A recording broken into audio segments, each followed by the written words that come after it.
Welcome back to the True Alien Podcast, where we like to take a look at all things extraterrestrial. I'm your host, Adrian Smith, and as always, I'm joined by the incredible Julia Jones. Always a pleasure to be here, Adrian, and ready to embark on another paranormal probe into the unexplained. And folks, let me tell you, today's story is a wild one. We're transporting ourselves to the lavender fields of Provence, France. You know, picturesque, peaceful, the kind of place you'd imagine finding inspiration for a perfume. Not an alien encounter, but as we'll discover beneath the fragrant surface lies a tale that's equal parts intriguing and unsettling. That's right. We'll be exploring a potential UFO mystery that unfolds against this idyllic backdrop. A mystery steeped in dying words, whispers of government cover-ups, and a journalist's relentless pursuit of the truth. Okay, so let's set the scene. Imagine a charming village nestled among rolling hills, the air thick with the scent of lavender. This is Saint-Rémy, and is here we meet Emile Dupont, an elderly man known for his, let's say, unconventional theories about aliens and strange lights in the sky. Emile was often dismissed as a harmless eccentric by the locals, someone who'd spent a little too much time under the Provençal sun. But what if there was more to his stories than met the eye? What if his seemingly fantastical tales held a grain of unsettling truth? And that's where our story takes a fascinating turn. Enter Luc Moreau, a young journalist visiting his sister in Saint-Rémy. Luc, at a bit of a crossroads in his career, finds himself drawn into Emile's world in the most unexpected way, at the old man's deathbed. Imagine the scene. A dimly lit room, the scent of lavender mingling with the weight of impending loss. Emile, with his final breaths, utters a cryptic phrase. That will change Luc's life forever. He says they came in the lavender. Tell them. The urgency in his voice, the conviction in his eyes. It leaves Luc with a haunting sense that there's more to this story than just the ramblings of a fading mind. Right. And these dying words spark something in Luc, a blend of journalistic curiosity and an almost unsettling sense of responsibility. He can't shake the feeling that he's been handed a piece of a puzzle that might reveal something truly extraordinary. Initially, Luc tries to dismiss it all right. He tells himself it's just the words of a confused old man. But something keeps pulling him back. Something about the intensity of Emile's final moments. Exactly. It's that lingering doubt, that seed of curiosity that begins to take root and grow. He starts asking questions, poking around Emile's past, talking to the locals, and that's when he stumbles upon something that truly piques his interest. A connection to a mysterious incident from 1965. Ah, yes, the incident of 65. An event shrouded in mystery and whispered rumors of a UFO sighting.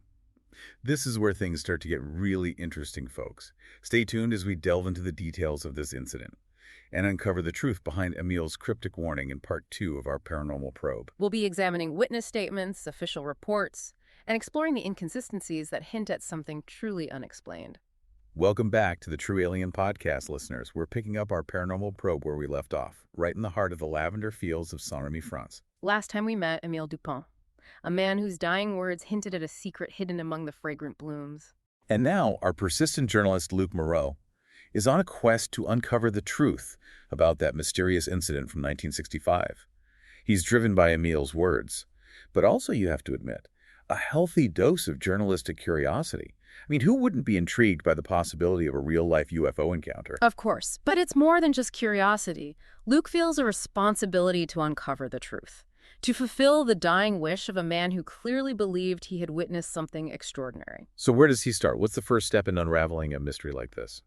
Well, Luc does what any good journalist would do. He digs into the archives, he pores over official reports, scours old newspaper clippings, anything that might shed light on the events of that summer night in 1965. And what does he find? Does the official record support Emile's claims? Or is it just a bunch of dismissed sightings and vague reports? The official narrative, as you might expect, is rather underwhelming. The incident is logged as an unidentified aerial phenomenon, with a handful of eyewitness accounts describing odd lights in the sky.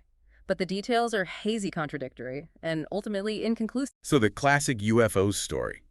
Lights in the sky, grainy photos, maybe a blurry video if we're lucky. Exactly. There are a few sketches, but they're so crude it's hard to tell if they depict a weather balloon or a flying saucer. The official conclusion: insufficient evidence to warrant further investigation. But something tells me Luc wasn't satisfied with that explanation. You're absolutely right. Luc, bless his tenacious spirit, senses there's more to the story. He starts noticing inconsistencies, gaps in the narrative that just don't add up. What kind of inconsistencies? Give us the juicy details. Well, for one, the witness accounts, while vague, hint at something more substantial than a simple weather balloon. Some describe the lights as changing color, moving erratically, or even emitting strange sounds. One witness even claimed the object seemed to pulse, like a beating heart. That's a bit more intriguing than your average weather balloon. Indeed. And then there are the rumors circulating among the villagers, whispers of things not mentioned in any official report. Okay, now you've got my attention. What kind of rumors are we talking about? Some villagers mention seeing military vehicles in the area around the time of the incident. Others speak of men in suits, government types, showing up and asking a lot of questions, then disappearing just as quickly. A possible government cover-up. This is starting to sound like a real conspiracy. It does, doesn't it? And then Luc stumbles upon something truly compelling. Old newspaper clippings mentioning a restricted zone temporarily imposed around the area where Emile claimed the incident occurred. A restricted zone, that's not something you'd do for a stray weather balloon. Exactly. It all points to a level of secrecy and urgency. That just doesn't make sense for a simple, explainable event. Luc is starting to piece together a very different picture than the one presented by the official narrative. So he's got some intriguing leads, some tantalizing clues.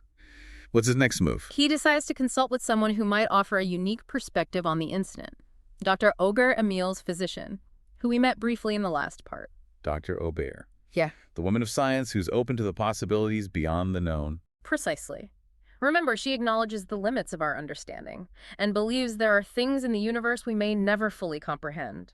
When Luc presents his findings, she admits that she too has heard whispers of a deeper investigation, one that was never made public. So even she, a woman grounded in science, entertains the possibility that something extraordinary happened that night. Yes, and she reveals something else, something that sends chills down Luc's spine. She recalls that Emile had spoken not just of seeing something that night, but of feeling change. Change? What do you mean? Did he claim some sort of alien contact? He claimed that whatever he encountered left something behind, something within him.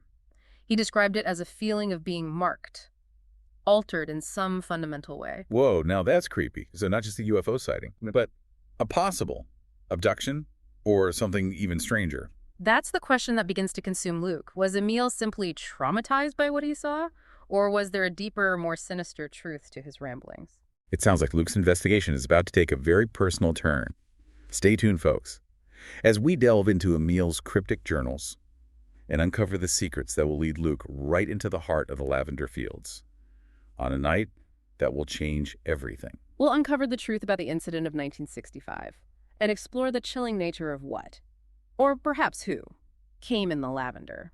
Welcome back, listeners, to the True Alien Podcast. We're deep in the heart of Provence, France, where the air is thick with the scent of lavender and the mystery surrounding Emile Dupont's dying words. We've uncovered inconsistencies in the official reports, heard whispers of government cover-ups, and explored the possibility that Emile's encounter went far beyond a simple sighting. Now our intrepid journalist, Luc Moreau, is about to take a giant leap forward in his investigation, thanks to a discovery that could unlock the secrets of the 1965 incident. He found Emile's journals, not complete volumes, mind you, but fragments, pages filled with cryptic diagrams, coded messages, and a plethora of astronomical calculations. It's like stepping into the mind of a man grappling with something beyond human comprehension. What could these cryptic notes reveal? Was Emile simply a delusional old man?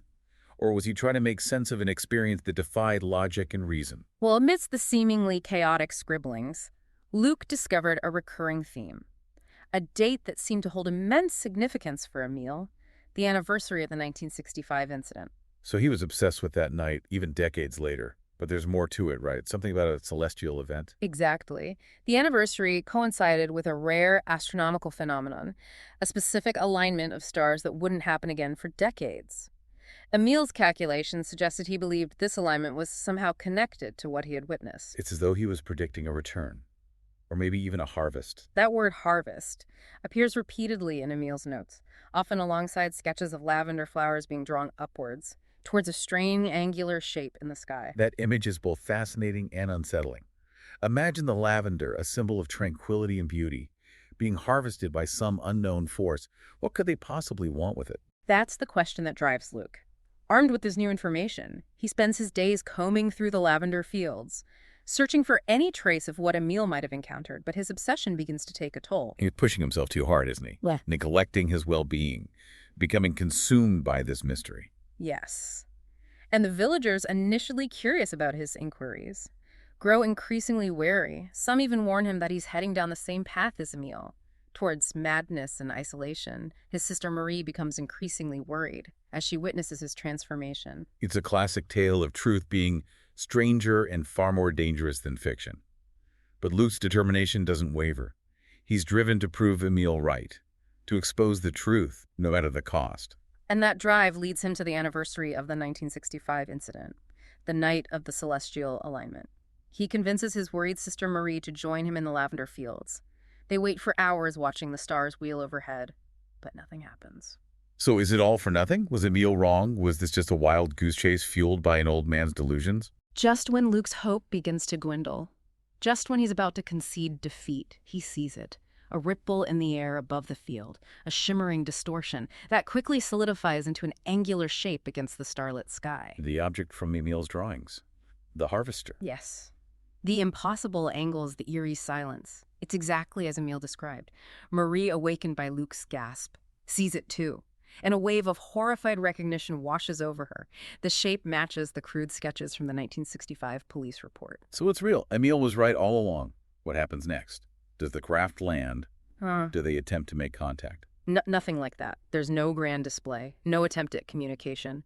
Instead, something far more chilling occurs. Lights emanate from the underside of the craft. Not beams, but pulsating waves of energy that wash over the lavender field. It's not a landing, but a harvesting. Yeah. Like Emile described. But what are they harvesting? What could they possibly want with lavender? The lavender, bathed in this otherworldly light, begins to change.